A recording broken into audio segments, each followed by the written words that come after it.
जिस मुकदमे का फैसला करने के लिए कोई कानून ना हो देश में, हमारे हाई कोर्ट में या हमारे सुप्रीम कोर्ट में कोई ऐसा मुकदमा आ जाए जिसको फैसला देने के लिए कानून ना हो पूरे देश में, और जिसको फैसला देने के लिए संविधान में कोई जानकारी ना दी गई हो, तो साफ साफ संधि में लिखा गया है कि वो सारे मुकदमों का फैसला अंग्रेजों की न्याय पद्धति के आदर्शों के आधार पर ही होगा। भारतीय न्याय पद्धति का आदर्श उसमें लागू नहीं होगा। कितना शर्मनाक है। अगर हमारी अदालत के पास कोई कानून ना हो फैसला देने के लिए और हमारे संविधान में कोई बात ना कही गई हो उस संदर्भ में, तो हमको अंग्रेजों का अनुसरण अभी भी करना पड़ता है अदालतों में। इतनी गुलामी अभी तक इस देश में है। कारण क्या है? वो संधि में लिखा हुआ है, ट्रांसफर ऑफ पावर एग्रीमेंट में लिखा हुआ है। ऐसी बहुत सारी बातें हैं, हजारों बातें। कभी समय आएगा तो और ज्यादा विस्तार से कहूंगा। आज मैं संकेत में यह कह रहा हूं कि आजादी के पहले हम संधियों में फंसे और आजादी के बाद भी इन संधियों में फंसते चले गए। तो आप बोलेंगे आजादी के पहले के राजाओं के बारे में तो आपने ये टिप्पणी कर दी कि वो अंग्रेजी नहीं जानते थे, इसलिए अंग्रेजों की चाल में फंस के संधियों के गुलाम हो गए। लेकिन आजादी जब मिली हमको, या तथाकथित आजादी जब दी गई हमको, तब जमाने के नेता तो खूब अच्छी अंग्रेजी जानते थे, फिर वो क्यों इस मकड़जाल में फंस गए? उसका कारण थोड़ा सा भिन्न है। आजादी के पहले के जो हमारे राजा महाराजा थे वो अंग्रेजी नहीं जानने के कारण अंग्रेजों की चालाकियों का शिकार हुए, लेकिन आजादी मिलने के बाद के जो राजा महाराजा बने वो अंग्रेजों को अपना आदर्श मानते थे, इसलिए उन संधियों में फंस गए। वो मानते थे कि अंग्रेजों से अच्छा कोई नहीं है पूरी दुनिया में। भारत के आजादी मिलने वाले दौर के नेताओं के भाषण अगर आप सुनेंगे ना, संसद में सारे भाषण मौजूद हैं। हमारे प्रथम प्रधानमंत्री से लेकर आखिरी अभी तक के प्रधानमंत्री के सब भाषण मौजूद हैं।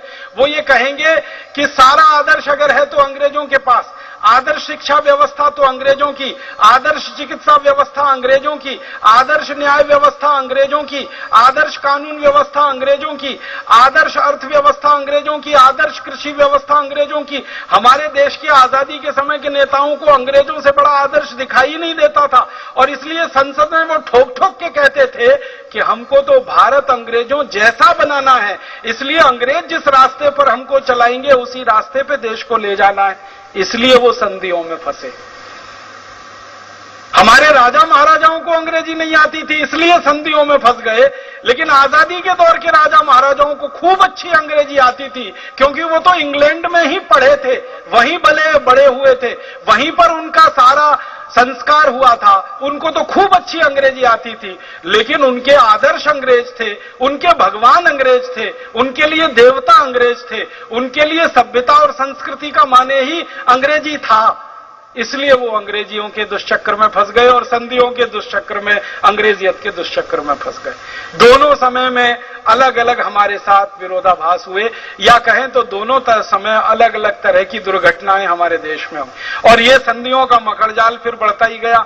हम सबसे पहले आजादी के बाद जिस संधि में फंसे, मैंने कहा था ट्रांसफर ऑफ पावर एग्रीमेंट, फिर उसके बाद इंडियन इंडिपेंडेंस एक्ट की संधि, फिर उसके बाद कॉमनवेल्थ की संधि, फिर धीरे धीरे हमारे ऊपर और बहुत सारी संधियां ला दी गई। उनमें से एक महत्वपूर्ण संधि है जो इस समय हमारे लिए गले की फांसी का फंदा जैसा बनी हुई है। एक संधि हुई हमारे देश की सरकार के द्वारा दूसरे देशों के साथ, और उस संधि का नाम है वर्ल्ड बैंक ट्रीटी, विश्व बैंक की संधि।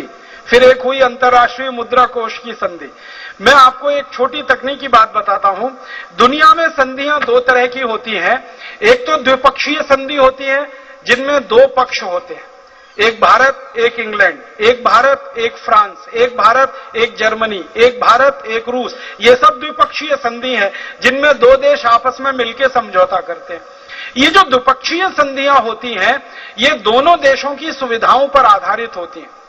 दोनों देशों की मर्जी है तो संधि होगी, अगर दोनों में से किसी एक देश की भी मर्जी नहीं है तो संधि नहीं होगी। ऐसी द्विपक्षीय संधियां होती हैं। लेकिन कुछ संधियां ऐसी होती हैं जो बहुपक्षीय होती है, जिनमें एक देश के साथ समझौता नहीं होता, कई देशों के साथ मिलकर समझौता होता है। उनको बहुपक्षीय संधि कहते हैं। अंग्रेजी में उनको मल्टीलैटरल एग्रीमेंट कहते हैं।